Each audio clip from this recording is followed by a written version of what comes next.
এই বাড়ির আশেপাশে ওই গাছ আরও আছে নাকি? চায়ে চিনি নাড়তে নাড়তে চৌকিদারকে জিজ্ঞাসা করলেন জগন্ময় বাবু। চৌকিদার বলল, বাংলোর চৌহদ্দির মধ্যে ওই গাছ আজই প্রথম দেখলাম। কি রাতারাতি গজিয়ে যায় নাকি? ऐसा হতা তো মালুম হতা। একটু খেয়াল রেখো তো, দেখলে আমায় বলবে। বানোয়ারি বলার আগেই জগন্ময় বাবুর চোখে পড়ল বিকেলের ঘুম থেকে উঠে বারান্দায় বেরিয়ে এসে বারান্দার পূব কোণার পেছন থেকে উঁকি দিচ্ছে এক গোছা চেনা ফুল। ঝিরঝিরে বাতাসে দুলছে ফুলগুলো, হাত 15 বেশি দূর নয়। জগন্ময় বাবু বুঝতে পারলেন তার পা দুটো কেমন যেন অবশ হয়ে আসছে। কোনো মতে এক পা পাশে সরে গিয়ে ধপ করে বসে পড়লেন বেতের চেয়ারের উপর। একবার মালি বলে ডাকতে চেষ্টা করলেন, কিন্তু গলা দিয়ে আওয়াজ বেরোলো না। গলা শুকিয়ে গেছে, মাথা ছিমছিম করছে, হাত পা ঠান্ডা। হাওয়াটা পূব দিক থেকেই আসছে, গাছের দিক থেকেই। তার মানে ওই ফুলে বিষাক্ত নিঃশ্বাস। জগন্ময় বাবু আর ভাবতে পারলেন না এখানে বসা চলবে না। এর মধ্যে তিনি অনুভব করলেন তার নিঃশ্বাসের কষ্ট। শরীর এবং মনের অবশিষ্ট সব বলটুকু প্রয়োগ করে চেয়ার ছেড়ে উঠে টলতে টলতে বৈঠকখানা পেরিয়ে শোবার ঘরে ঢুকে শয্যা নিলেন জগন্ময় বাবু। চৌকিদার রাত্রে কি রান্না হবে জিজ্ঞেস করতে এলে পরে বললেন, কিছু না, খিদে নেই। তা সত্ত্বেও বনোয়ারি নিজ থেকেই এক গ্লাস গরম দুধ নিয়ে এলো বাবুকে খাওয়ানোর জন্য। অনেক অনুরোধের পর জগন্ময় বাবু কোনো রকমে অর্ধেকটা খেয়ে বাকিটা ফেরত দিয়ে দিলেন। দূরে মাদল বাজছে। বাজারে শুনেছিলেন কোথায় নাকি মেলা বসবে, সাঁওতালদের নাচ হবে সেখানে। কটা বাজলো কে জানে। কম্বলের তলায় শুয়ে জগন্ময় বাবু অনুভব করলেন যে তার এখনো শীত লাগছে।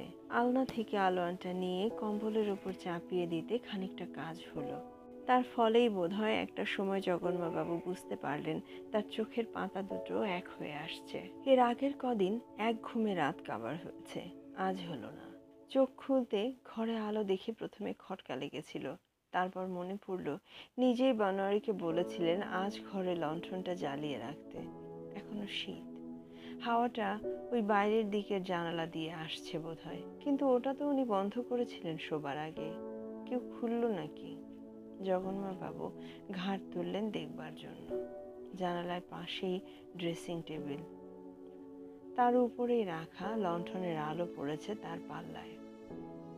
শুধু পাল্লায় না, বাইরে যে জিনিসটা উকি মারছে তার উপরেও সেই আলোতেই চেনা যাচ্ছে জিনিসটাকে। সেই একই গাছ, একই গাছ, একই ফুল, হলদে বেগুনি কমলা, 20 ফুল। জগন্ময় বাবু বুঝতে পারলেন তার তলপেট থেকে যে আর্তনাদটা কণ্ঠনালী বেয়ে উপরের দিকে উঠে আসছে সেটা মুখ দিয়ে বেরোবার সঙ্গে সঙ্গে তিনি সংজ্ঞা হারাবেন। আর হলো তাই। কামরাটা খালি পেয়ে জগন্ময় বাবু একটু নিশ্চিন্ত হয়েছিলেন, কারণ লোকের সান্নিধ্য এখন তার ভালো লাগছে না।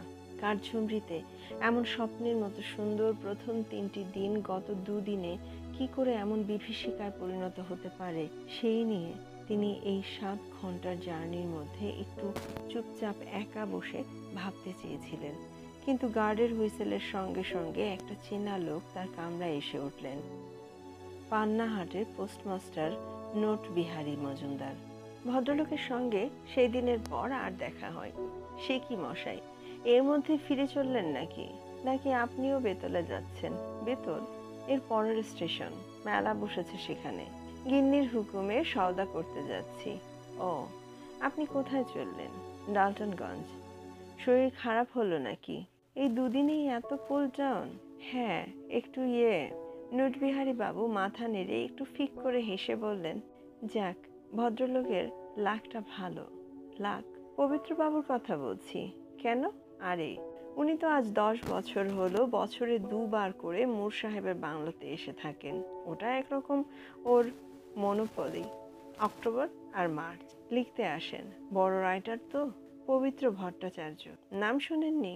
লেখেন আর ভগবান বলে একটা কাঠুরের ছেলেকে বাংলা শেখান। শখের মাস্টারি, একটু আদর্শবাদী প্যাটার্নের লোক আর কি। আপনি গেছেন শুনলে নেচে উঠবে। ভারী আক্ষেপ করছিলেন নিজের ডেরা ছেড়ে হোটেলে থাকতে হবে বলে। বললেন, বুড়ো মুর বেঁচে থাকলে এই গোলমাল হতো না, বুড়ি গন্ডগোল করেছেন।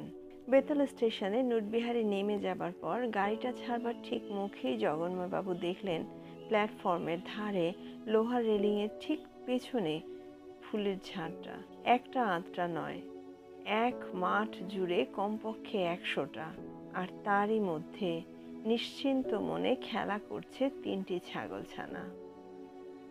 গল্পটা এখানেই শেষ হলো। আসবো নতুন আরেকটি গল্প। ততক্ষণ সাথে থাকুন। ধন্যবাদ।